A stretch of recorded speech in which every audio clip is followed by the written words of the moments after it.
Welcome to GATE Telugu ME. మన HPCL crack చేయడానికి 40 days master plan తెలుసుకుందాం. ఈ 40 డేస్ మాస్టర్ ప్లాన్ ఎందుకు పెట్టామంటే మనకి ఇంకా ఇప్పటి నుంచి అయితే 55 డేస్ ఇంకా టైం ఉంది. కానీ 40 డేస్లో మనం సిలబస్ మొత్తం కంప్లీట్ చేయాలి. మిగతా 15 డేస్ ఏది చేయాలో మొత్తం చెప్తాను. సో లాస్ట్ దాకా వీడియోని వాచ్ చేయండి. First step 1, understand the pattern. మనకి అసలు సెక్షన్ 1 అంటే పేపర్ అసలు ఎలా వస్తుందని తెలియదు ఫస్ట్. సో సెక్షన్ 1 నుంచి general aptitude, English, quantitative aptitude, intellectual reasoning and data interpretation. Section 2లో టెక్నికల్ నాలెడ్జ్. సో సెక్షన్ 1 నుంచి 85 క్వశ్చన్స్ వస్తాయి, 85 మార్క్స్. సెక్షన్ 2 నుంచి 85 క్వశ్చన్స్ అంటే టెక్నికల్, 85 మార్క్స్. మొత్తం టోటల్ 170 క్వశ్చన్స్ వస్తాయి. ఈ 170 క్వశ్చన్స్ని మనం 150 మినిట్స్లో సాల్వ్ చేసి పెట్టాలి. మినిమం ఆ 2.5 అవర్స్లో మొత్తం అంతా సాల్వ్ చేయాలి. అంటే ఈచ్ క్వశ్చన్కి 53 సెకండ్స్ అనేది మనకి టైం ఉంటుంది. Okay, next first syllabus next step syllabus understand చేసుకుందాం. సిలబస్ అండర్స్టాండ్ సెక్షన్ 1లో ఇంటలెక్చువల్ పొటెన్షియల్ టెస్ట్ అంటే logical reasoning, data interpretation, quantitative aptitude and English. Section 1 నుంచి మనకి సెక్షన్ 1 నుంచి ఇంగ్లీష్ నుంచి 17 మార్క్స్ వస్తాయి అన్నమాట, అంటే 17 క్వశ్చన్స్. క్వాంటిటేటివ్ యాప్టిట్యూడ్ నుంచి 34 క్వశ్చన్స్ వస్తాయి, అంటే 34 మార్క్స్కి. లాజికల్ రీజనింగ్ నుంచి 34 క్వశ్చన్స్ వస్తాయి, 34 మార్క్స్. మనం ఎక్కువగా స్కోర్ క్వాంటిటేటివ్ యాప్టిట్యూడ్ నుంచి చేయగలం ఎవరైనా. అర్థమెటిక్ రీజన్ కొద్దిగా ఈజీగా ఉంటుంది. సో ఫస్ట్ క్వాంటిటేటివ్ యాప్టిట్యూడ్ అనేది ఫాస్ట్ చేయడానికి ట్రై చేయండి. నెక్స్ట్ ఇంగ్లీష్ కూడా కొంచెం మోడరేట్గా ఉంటుంది.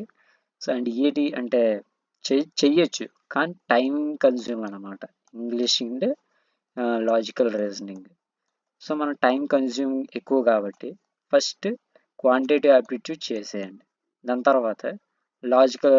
తర్వాత ఇంగ్లీష్ చేసేయండి. ఇంగ్లీష్లో మ్యాక్సిమం అంటే రీడింగ్ కాంప్రిహెన్షన్స్ ఇలాంటివి కాకుండా ఫస్ట్ రీడింగ్ కాంప్రిహెన్షన్ ఏదైనా వస్తే దాంట్లో ఫస్ట్ క్వశ్చన్ చదవండి, దాని తర్వాత ప్యాసేజ్ చదవండి. ఫాస్ట్గా ఆన్సర్ చేయడానికి ఈజీగా ఉంటుంది. సో మన లాజికల్ రీజనింగ్ కూడా చేయొచ్చు, ఫాస్ట్గా చేయాలి. దీంట్లో ఏంటంటే మనం ఫస్ట్ చదవడానికి టైం అయిపోద్ది అనమాట. చేసేయచ్చు కానీ చదవడానికి టైం కన్జ్యూమ్ అయిపోద్ది. సో మీరు క్వాంటిటేటివ్ యాప్టిట్యూడ్ నుంచి 34 క్వశ్చన్స్ కాబట్టి మొత్తం దీని నుంచి మీరు 25+ అనేది స్కోర్ చేస్తే మీకు ప్రాబిలిటీ అనేది క్రాక్ చేసే ప్రాబిలిటీ అనేది ఎక్కువ ఉంటుంది. దీని నుంచి 25, దీని నుంచి ఇంగ్లీష్ నుంచి 12, లాజికల్ రీజనింగ్ నుంచి 20, 22+ ఇలా స్కోర్ చేస్తే క్రాక్ చేసే ప్రాబిలిటీ అనేది ఎక్కువ ఉంటుంది. సిలబస్ 2 సెక్షన్ 2 నుంచి ఏ బ్రాంచ్కి ఆ బ్రాంచ్ సిలబస్ ఉంటుంది. ఇది మెకానికల్ సిలబస్లో first applied mechanics and design అంటే EM, mechanics of materials, strength of materials, also theory of machines, vibrations, machine design and fluid mechanics, heat transfer, thermodynamics, engineering materials and casting and forming and joining process, machining and machine tool operations, metrology, CIM, production planning, inventory control, operation research. వీటితో పాటుగా మనకి ఇంకా ఎక్స్ట్రాగా ఏంటి ఉన్నాయంటే design, drawing and important safety, standard quality practices, basics of energy and environment, basic project management, basics of material science, information communication technologies and networking, e-governance technologies, ethics and values in engineering professions, basic electrical engineering, computer organization architecture, construction practice, planning and project management, renewable sources of energy. మనకి mechanical సిలబస్తో పాటు non core syllabus కూడా ఎక్కువే ఉంది.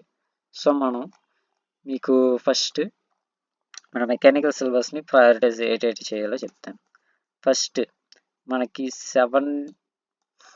7 to 10 questions అనేది mechanics of materials నుంచి వస్తాయి కాబట్టి first priority mechanics of materials చేయండి. దాని తర్వాత theory of machines and vibrations second priority. దాని తర్వాత ఇంజనీరింగ్ మెకానిక్స్ థర్డ్ ప్రయారిటీ కింద పెట్టుకోండి.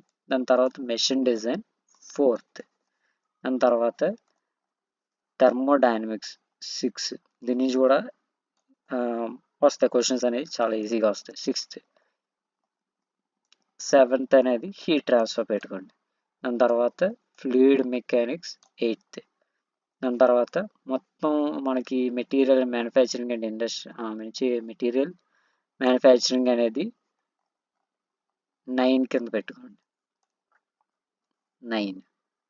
దాని తర్వాత 10లో మనకి ఇండస్ట్రియల్ ఇంజనీరింగ్ ఉంటుంది కదా, ఇండస్ట్రియల్ ఇంజనీరింగ్ 10 పెట్టుకోండి.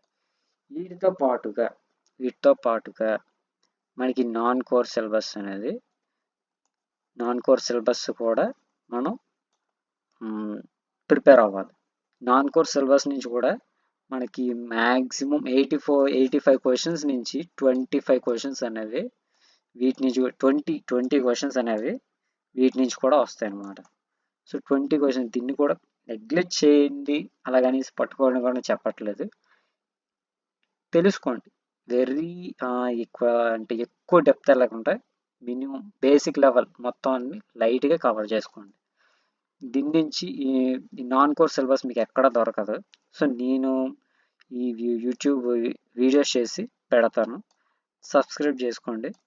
సబ్స్క్రైబ్ చేసుకుంటే మీకు బెల్ ఐకాన్ ఆన్ చేసి పెట్టుకుంటే ఎప్పటికప్పుడు నోటిఫికేషన్స్ వస్తాయి. నేను చేసిన వెంటనే మీ దగ్గరికి అప్లోడ్ అవుతాయి కాబట్టి తెలుసుకోవచ్చు, నేర్చుకోవచ్చు. మీకు కూడా హెల్ప్ అవుతుందని చెప్పేసి నేను చేస్తున్నాను. So okay. దీని తర్వాత లాస్ట్కి వస్తే మనకి ఎన్ని డేస్ 40 days అన్నాం కదా. సో 40 daysలో ప్రతి డే 40 daysకి ప్రతి డే 8 to 10 hours అనేది మనం స్టడీ అవర్స్ కింద పెట్టుకోవాలి. 8 to 10 hours.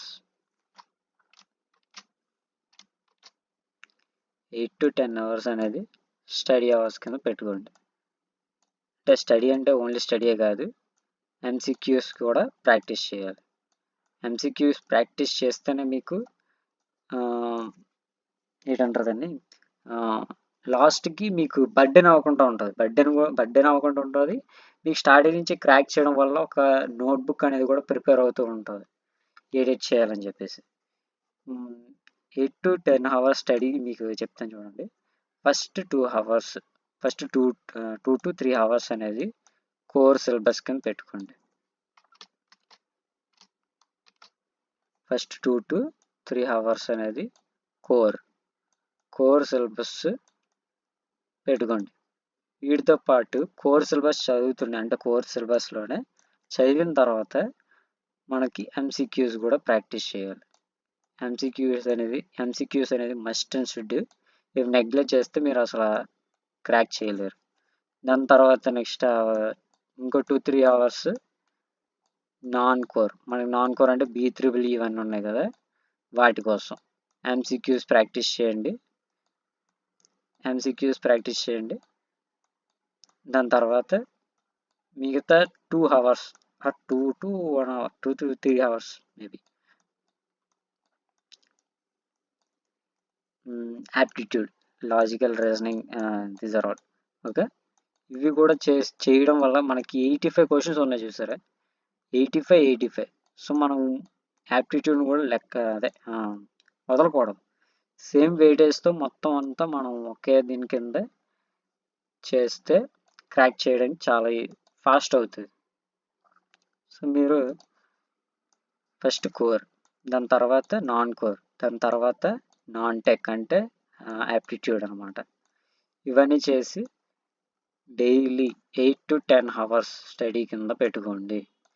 మీరు ఎంసీక్యూస్ రాసిన తర్వాత మీకు ఏదైనా మిస్టేక్స్ వస్తే ఎర్రర్ నోట్బుక్ అనేది మెయింటైన్ చేయండి. మెయింటైన్ చేస్తూ దాంట్లో రాసుకోండి.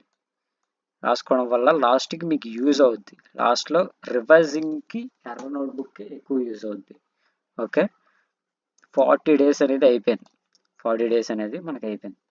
సో మిగిలిన 10 to 15 డేస్ 10 to 15 డేస్ అనేది